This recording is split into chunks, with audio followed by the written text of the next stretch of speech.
পাবো না? কেন মানুষ নিত্য প্রয়োজনীয় জিনিস তার ন্যূনতম মূল্যে কিনতে পারবে না? এটা তো একটি আন্দোলনের সরকারকে সেটি প্রতিষ্ঠিত করতে হবে। আমি আপনার মাগফিরাত কামনা করছি।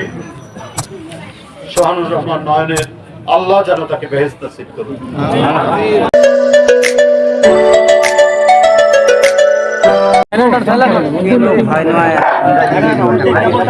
সম্মানিত নেতৃবৃন্দ,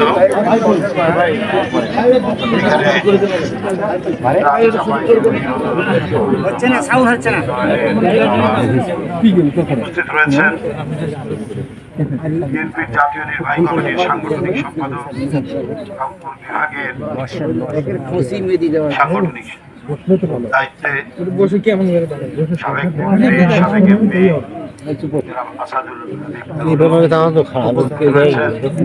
আমরা বিএনপি পরিবার দেশ নায়ক তারেক রহমানের নির্দেশ করে তার পরিচালনায়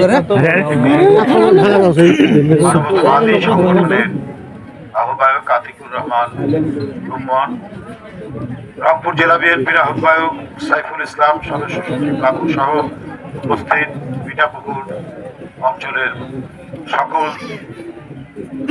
মানুষেরা, এলাকাবাসী সবাইকে আমি আন্তরিক ধন্যবাদ জানাচ্ছি, আমি সালাম জানাচ্ছি। আজকের এই হৃদয় বিদারক যে ঘটনা, সোহানুর রহমান নয়ন, আমি মনে করি সে দেশের স্বার্থে নিজের জীবন উৎসর্গ করেছে, সে শহীদ হয়েছে। এটি একটি স্বাভাবিক মৃত্যু নয়, বরং তার যে মৃত্যুর যে মর্যাদা, এটা শহীদের মর্যাদা। কারণ 9তলা ভবনের 4-5টি মিনিস্ট্রির সমস্ত গুরুত্বপূর্ণ ফাইল এবং অন্যান্য আসবাবপত্র ব্যাপক অগ্নি প্রজ্বলনের মধ্যে পড়ে পুড়ে ছাই ফেলেছে। ভাই বলেছেন গভীর ষড়যন্ত্র, অবশ্যই এটা গভীর ষড়যন্ত্র, নিঃসন্দেহে এটা চক্রান্তের অংশ। আপনারা জানেন শেখ হাসিনা সরকারের একজন প্রধান আমলা সচিব, মুখ্য সচিব ক্যাবিনেট সেক্রেটারি অনেক টাকা পাচার করেছে। তার ফাইলটি ছিল যেগুলো পুড়ে গেছে, যে ফাইলগুলো, সেই ফাইলের মধ্যে। এটাকে তো আমরা বিচ্ছিন্ন বলে মনে করছি না, অনেক গুরুত্বপূর্ণ নথি পুড়ে গেছে তার মধ্যে। এবং যারা এই অগ্নি প্রজ্বলন, অগ্নিকুণ্ডলী নিবানোর জন্য নিজের জীবন বাজি রেখে সেদিন ফাইট করেছে, যুদ্ধ করেছে আগুন নেভানোর জন্য, তার মধ্যে একজন সোহানুর রহমান নয়ন। আর সে এই যুদ্ধ করতে গিয়ে নিজের জীবন দিয়ে, আমি মনে করি আজকে চলমান দেশের স্বাধীনতা সার্বভৌমত্ব যে রক্ষা এবং গণতন্ত্রকে ফিরিয়ে আনার যে সংগ্রাম বা যুদ্ধ, যেটাই বলি না কেন, তার অন্যতম শহীদ হচ্ছেন সোহানুর রহমান। আমার বক্তব্য হচ্ছে যে দেশে পরাজিত স্বৈরাচারের অনেক দোসররা রয়েছে, তারা কিন্তু গুরুত্বপূর্ণ জায়গায় এখনো আছে। আপনার আমলাতন্ত্রে বলেন, পুলিশে বলেন, সরকারের বিভিন্ন জায়গায় আছে। সবাই তো পরিবর্তন হয়, সর্বক্ষেত্রে তো পরিবর্তন হয়, এবং অত্যন্ত গুরুত্বপূর্ণ জায়গায় তারা রয়েছে, ঘাপটি মেরে আছে। তারা ঘাপটি মেরে আছে। কোথায় কি নাশকতা, কোথায় কি চক্রান্ত করছেন তার কোনো দিক নেই। আর এগুলো ঠেকাতে গিয়ে দেশকে একটি শান্তি স্থিতির মধ্যে নিয়ে আসতে গিয়ে জীবন দিচ্ছে নয়নের মতো ছেলেরা। 5ই আগস্টের পরে আমাদের যে রংপুর বীরগঞ্জের একটি ছেলে, যার আত্মদানের মধ্যে দিয়ে শেখ হাসিনার পতন নিশ্চিত হয়েছে, আবু সাইদ, সেই পতনের যে আন্দোলন, গণতন্ত্র ফিরিয়ে আনার যে আন্দোলন, সেই যে আমরা দ্বিতীয় মুক্তিযুদ্ধ করছি, সেই দ্বিতীয় মুক্তিযুদ্ধের আরেকজন শহীদ হলেন, সেও রংপুরের তার নাম সোহানুল্লাহ। আমার এই দেশটাকে নিয়ে যে ধরনের প্রচলন হয়েছে, এই দেশের মানুষের টাকা যেভাবে আত্মসাৎ করেছে,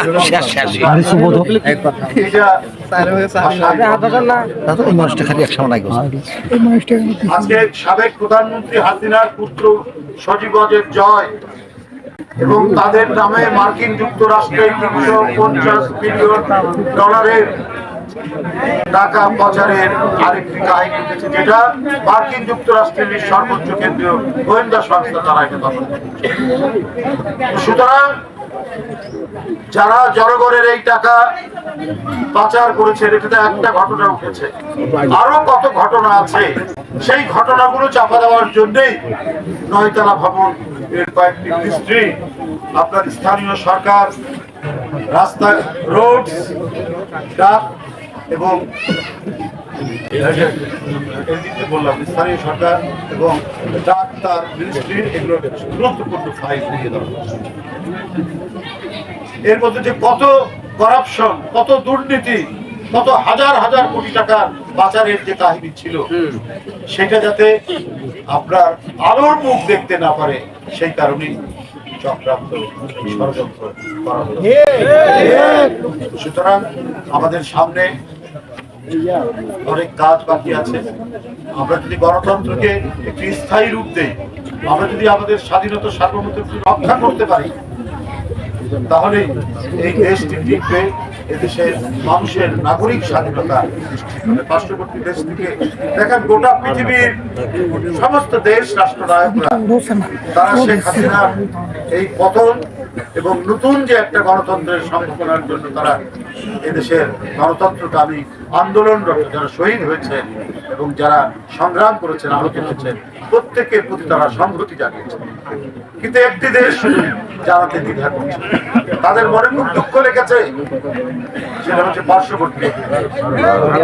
তারা শেখ হাসিনাকে আবার ফিরিয়ে আনার জন্য, তারা শেখ হাসিনাকে টিকিয়ে রাখার জন্য নানা ধরনের চক্রান্ত, এবং তারা বলছে যে বাংলাদেশে সংখ্যালঘু নিপীড়ন হচ্ছে, নির্যাতন হচ্ছে। মানে নতুন একটা বয়ান তৈরি করে শেখ হাসিনা যে চোর, শেখ হাসিনা যে টাকা পাচারকারী, শেখ হাসিনার দোসররা যে গোটা দেশটাকে লুটপাট করেছে, বিভিন্ন মেগা প্রজেক্টের নামে গোটা জাতিকে দুর্নীতির অত তলে তলিয়ে দিয়েছে, এই কথাগুলো না বলে তার মতো একটি জঘন্য লুটেরাকে বাংলাদেশে আবার প্রতিষ্ঠিত করার জন্য তারা প্রচেষ্টা করছে। আর এই চালাতে গিয়ে আজকে নয়নরা জীবন দিচ্ছে, দেশটাকে রক্ষা করার জন্য জীবন দিচ্ছে, আগুন নিবারণের জন্য জীবন দিচ্ছে। তাহলে আমরা দেশের মানুষ তার পক্ষে থাকবে, তো ন্যায়ের পক্ষে, সত্যের পক্ষে। আমরা অন্তর্বর্তীকালীন সরকার আন্দোলনের ফসল, কিন্তু তাদেরকেও আমরা বলি, দেখুন শুধুমাত্র একটা শোক বাণী দিয়ে কোনো কিছু হবে। নয়ন মারা গেছে, সে যে পেশাদারিত্বের যে দারুণ দৃষ্টান্ত স্থাপন করেছে, সেখানে শুধুমাত্র শোক প্রস্তাব, উপদেষ্টা পরিষদ শোক প্রস্তাব দিলেন। তার পরিবারকে বাঁচানোর জন্য, তার আর কোনো সন্তান নেই, এই পরিবারকে বাঁচানোর জন্য যথোপযুক্ত ব্যবস্থা গ্রহণ করার আমরা আজকে এই জায়গা থেকে, এই অবস্থা থেকে মিডিয়ার সামনে আমরা দাবি করছি। আজকে আমরা বিএনপির ভারপ্রাপ্ত চেয়ারম্যানের নির্দেশে এখানে আমরা ছুটে এসেছি। আমরা তার শোক এবং সমবেদনা নিয়ে তার পরিবারকে আমরা জানিয়ে গেছি, সমবেদনা জানিয়ে। কিন্তু এই পরিবার যাতে দুমুঠো খেয়ে বাঁচতে পারে, সেই ব্যবস্থা এই সরকারকে নিতে হবে। এখন তার মাত্র একটি মেয়ে আছে, সেই মেয়েটি শিক্ষিত হবে, সে মাস্টার্সে পড়ছে, তার শিক্ষা অনুযায়ী উপযুক্ত একটা যাতে চাকরি সে পেতে পারে, এই ব্যবস্থাটা করবে হচ্ছে সরকার। আমরা 1 মাস সময় দিচ্ছি সরকারকে, এই পরিবারের ওই মেয়েটিকে চাকরি দেওয়ার ব্যবস্থা করবে। সরকার গরিবসী করে, আমরা কথা দিচ্ছি আপনাদের সামনে, আমরা যদি রাজনৈতিক দল, আমরা ক্ষমতায় নেই, আমরা আমাদের সাধ্য অনুযায়ী তার চাকরির ব্যবস্থা করব। সরকারের প্রথম এবং প্রধান দায়িত্ব হচ্ছে পরিবার কমপক্ষে 3 বেলা 2 মুঠো খেয়ে বাঁচতে পারে, সেই ব্যবস্থা, সেই ধরনের একটি ব্যবস্থা করবেন। কারণ সে সরকারি দায়িত্ব পালন করতে গিয়ে সে জীবন দিয়েছে। কারণ সরকার আজকে চারিদিকে যে অব্যবস্থাপনা, এটা তো জনগণ প্রত্যাশা করেনি। জনগণ তো আপনাদেরকে মনে করে বিপ্লবের সরকার, আন্দোলনের সরকার, আবু সাইদের রক্তের বিনিময়ের সরকার। সেই সরকার থাকতে আজকে ট্রাক চাপা থেকে মানুষকে আজকে পেঁয়াজের দাম বাড়তে থাকবে হু হু করে। আজকে সোনালী মুরগি প্রতিদিন তার দাম বাড়ছে, 320 টাকা থেকে 350 টাকা হয়েছে ঢাকায়। এইটা তো মানুষ প্রত্যাশা করেনি। তখন শেখ হাসিনার আমল সিন্ডিকেট হয়েছে, মাফিয়া হয়েছে, তারা জিনিসপত্রের দাম বৃদ্ধি করেছে, তারা নিত্য পণ্যের দাম বৃদ্ধি করেছে। আজকে কেন আলুর দাম বৃদ্ধি পাবে? আমরা 2023 সাল পর্যন্ত বাংলাদেশ কখনো আলু আমদানি করেনি ভারতের কাছ থেকে। আজকে কেন আপনার আমদানি করা হচ্ছে আলু? গত বছর থেকে শুরু করেছে শেখ হাসিনার আমলে যা হয়েছে, এখন কেন সেটা হবে? সেই পরিস্থিতি কেন থাকবে?